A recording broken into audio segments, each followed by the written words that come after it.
as the common producer catches up to the overseers, the overlords, the afterlife guys, they're starting to rise things up by doing more complex thing with their bass lines. And in today's video, we're going to demystify that. My goal is for you guys to be at work watching this, you know, on the company's dollar, get inspired, get home, tell the wife, I'm going to make music and go down a path of consciousness. All right. So let's get into it, guys. So the first example we have here, this is Anima and Chris Avantgarde.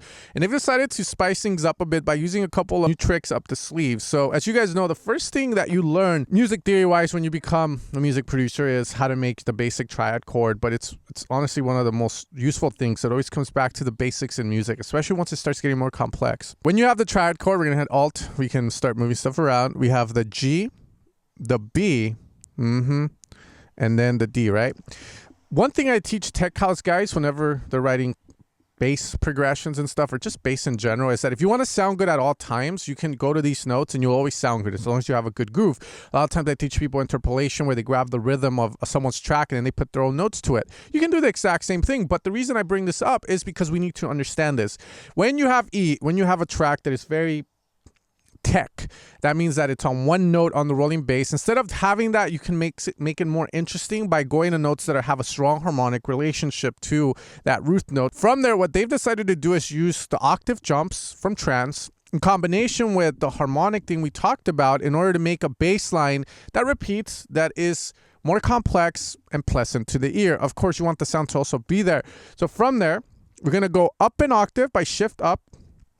This guy's actually going to hit the G. Again, we already know why it's very strong and there is theory to this. Okay. From there, let's see if we can nail this out. We're going to go up an octave with this one. And, you know, I think that's it actually.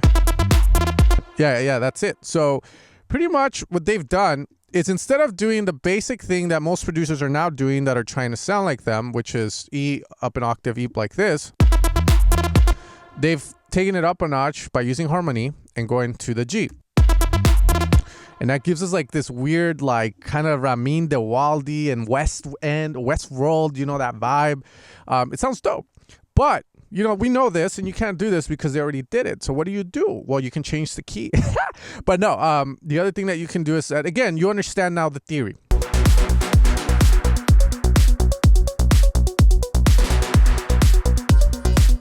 Okay. Now, with this one, what I want to teach you guys is it's okay to go up an octave, aka do the trance gallop in the way that seems kind of like out of bounds.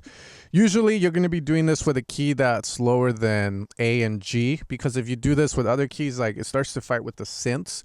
But what you're going to do is you're actually going to dictate the rhythm by going up an octave, but you want to do it a lot. And this is where it gets interesting to me, because as I'm referencing these artists to make the best sound banks for you guys, which you can find over at evilsounds.com. This seems wrong to me because the bass goes up and it's going to stay up there, right? So you're going to lose power, but once you play it out, it really doesn't sound like you lose power. Check it out.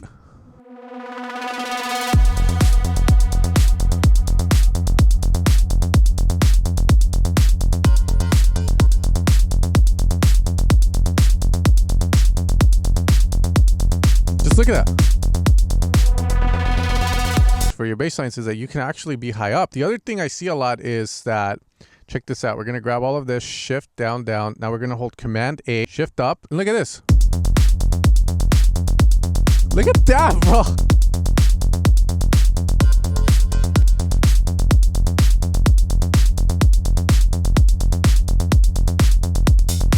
Don't look at me. Okay, so to me, it's more like, what is going on?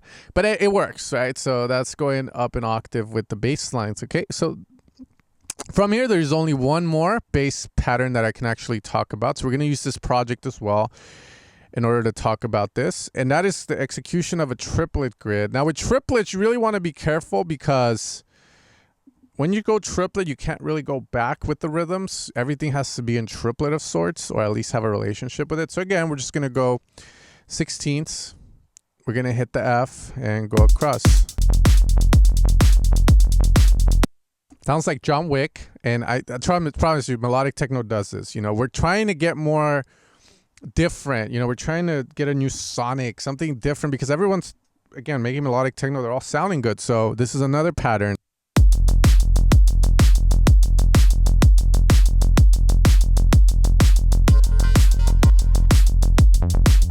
So not a lot of bass patterns to talk about today, guys, because there really isn't. From there, it's all about the idea. What else do you do around that bass pattern that really brings the song to life? But I hope that you found this useful. I hope I opened up the doors to some other theories that you can look at. If you haven't watched the first part of this video, make sure to watch it.